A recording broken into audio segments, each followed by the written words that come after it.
Édition 2022 du All for Content. Nous recevons sur notre plateau Monsieur Bosselu, Béranger de son prénom. Bonjour. Bonjour. Merci d'être parmi nous cet après-midi. Vous êtes ingénieur commercial chez Heinden. Exactement. Heinden est une entreprise qui est située à Poitiers. Exactement. Depuis 1998 ? Exactement. Alors historiquement, on était à Châtellerault, mais on a déménagé sur Poitiers, dans la ville d'entreprise, en effet. Et alors vous faites quoi chez Heinden ? Alors moi je suis ingénieur commercial, donc je suis en charge de répondre au marché pour commercialiser la solution. Je m'occupe à la fois de la partie bien sûr fonctionnelle, donc réponse à toutes les questions d'utilisation et également aux questions techniques. Et alors si vous deviez décrire en quelques mots Heinden ?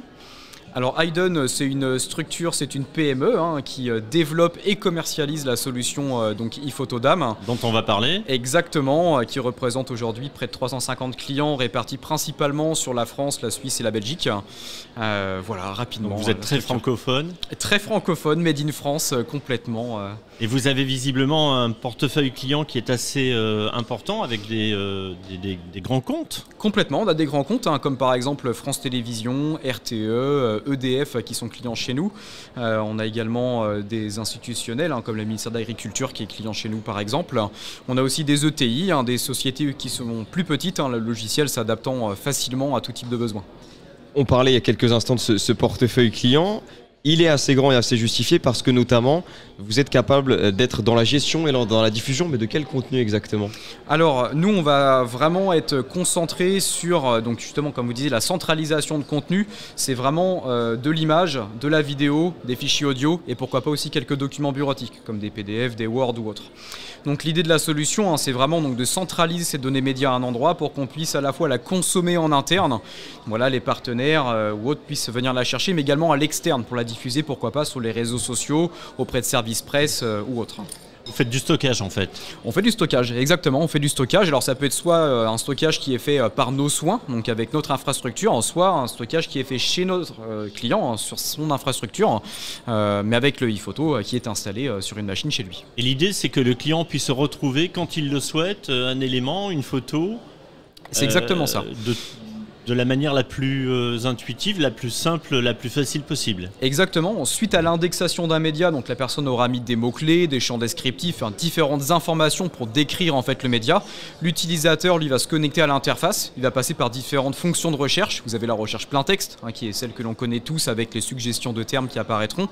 Vous avez la recherche par facette notamment, où là on fait une première grande recherche et comme on est habitué sur les moteurs e-commerce, vous savez, il y a des filtres qui apparaissent sur le côté qui se contextualisent. C'est exactement ce que l'on propose. La personne se connecte, elle fait une recherche, pourquoi pas large, si elle ne maîtrise pas très bien le langage de la structure, mais ePhoto sera capable de l'aider à retrouver ces médias avec ces fameux filtres. Alain parlait justement de cette nouvelle gestion. Il faut s'adapter constamment au e-commerce. C'est notamment ce que vous proposez avec cette mise à jour, la 4.1 de son prénom avec ePhotoDAM. Quelles sont les fonctionnalités qui s'ajoutent à cette nouvelle mise à jour ? Alors, on a développé plusieurs choses. On a déjà amélioré nos API pour que ePhoto puisse communiquer avec d'autres outils. Ça permet quasiment tous les autres outils de venir piocher des informations de ePhoto, mais également d'en récupérer. Si on le souhaite, on peut aller dans les deux sens, import, export de données. On a également fait des développements sur ce qu'on appelle les webbooks. C'est pour venir récupérer des URL à certains moments de vie, je dirais, des médias pour avoir des informations qui ressortent. Et puis également, on voulait parler En fait, on vient de remporter un appel à projet avec le CNRS pour qu'on puisse développer des algorithmes donc qui seront intégrés dans les futures versions d'ePhoto pour vous aider en fait à faire de l'indexation automatique et de la recherche automatique. Ces algorithmes aujourd'hui ils existent quasiment qu'à l'étranger. En fait on va passer par des solutions proposées souvent par des grosses structures et la plupart du temps les GAFAM.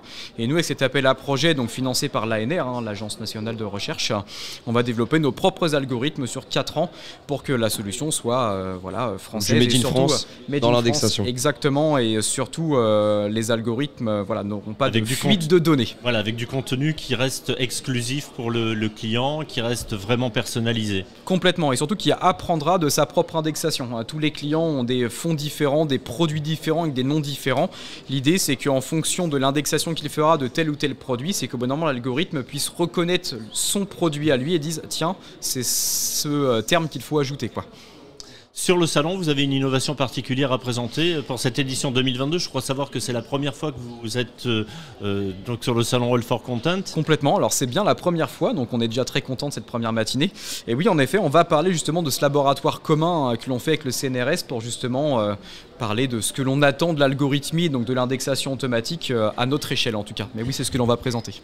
Béranger Bosselu, merci. Avec plaisir, On vous merci souhaite à vous. plein de belles choses. Je rappelle que vous êtes ingénieur commercial chez Hendon et que vous développez donc le produit iPhoto Dame. Exactement.